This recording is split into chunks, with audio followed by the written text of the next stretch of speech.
Today is Friday, time 9 అవుతుంది.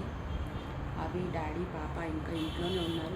ఎందుకంటే ఇంట్లో చాలా అంట్లు ఉన్నాయి. ఇల్లు క్లీన్ చేసి చాలా అంట్లు ఉన్నాయి. అవన్నీ తోమి పాపను చూసుకుని ఇక డాడీ రెడీ అవ్వాలంటే గంట పడుతుంది. మమ్మీ ఏమో కిందకి వెళ్ళింది, టిఫిన్ చేసి టీ తాగుతానని వెళ్ళిపోయింది కిందకి మమ్మీ. నేను మెల్లగా లెగిచి మెల్లగా కూర్చొని మెల్లగా వెళ్ళి టాయిలెట్ వెళ్ళి మెల్లగా బ్రష్ చేసుకుని మళ్ళీ మెల్లగా బెడ్కి మెల్లగా పడుకున్నా. అది అయితే వాటర్ తాగమని చెప్పారు, లిక్విడ్స్ కూడా ఏమైనా తీసుకోవచ్చు అని చెప్పారు, కానీ ఇంకా ఏం తీసుకోలేదు. బికాజ్ కాఫీ టీ నేను తాగను, మిల్క్ అంటే వద్దన్నారు. ఇంకా అవి వచ్చాక ఏమైనా తెస్తే చూడాలి. కూర్చోవాలంటే భయం వేస్తుంది. పొట్ట మధ్యలో బొట్టు దగ్గర ఏదో గుచ్చుకుంటున్నట్టు నొప్పిగా ఉంది. రాత్రి పర్లేదు పడుకున్నాను. అయితే అంట్లు చాలా ఉన్నాయి. నేను అన్నాను హాస్పిటల్కి వచ్చే రోజు కూడా షింకు నిండా బోల్డ్ అంట్లు ఉన్నాయి, తోమాల్సింది కదా అంటే ఏం లేవు అని అంటుంది.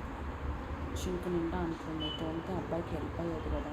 2 గంటలు కూర్చుంది మా మమ్మీ ఖాళీ, అంట్లు తోమితే అయిపోతుంది కదా కొద్దిగా. అన్ని పనులు మా ఆయనే చేయాలి, అయితే ఎలా కొద్దిగానే హెల్ప్ చేయొచ్చు కదా. ఉంటే తోముతా కదా, కొన్ని ఉన్నాయి అంటుంది. కొన్ని ఉన్నాయి, ఎగ్జాంపుల్ కొన్ని ఉన్నాయి తోమచ్చు కదా. షింకు నిండా ఉన్నాయి అంట్లు, నేను చూశాను. నేను హాస్పిటల్కి వచ్చే హడావిడి అని ఖాళీగానే కూర్చొని చేయొచ్చు కదా, హెల్ప్ చేయదు, ఏదైనా పని చేయదు. వీడప్పుడు మా అమ్మని ఎట్లా చూసుకుంటాడు, ఏం లేదు. కానీ ఇక్కడికి వస్తే మాకు ఏం తింటావు రాత్రి మళ్ళీ థమ్స్అప్ బాటిల్ మళ్ళీ టిఫిన్ అన్నీ దగ్గరనే అరేంజ్ చేస్తాడు.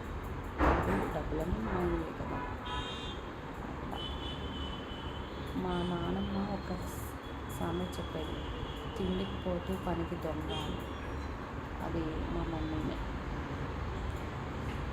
అట్లా ఉంది పరిస్థితి. తన కడుపు పని చేసుకుంటుంది, మళ్ళీ విజయవాడలో అన్ని పనులు చేసుకుంటుంది. మా ఇంటికి వస్తే మాత్రం ఏ పని చేయదు. నిన్న తేజ గడు మాట్లాడాడు, ఇంతసేపు ఇన్ని రోజులు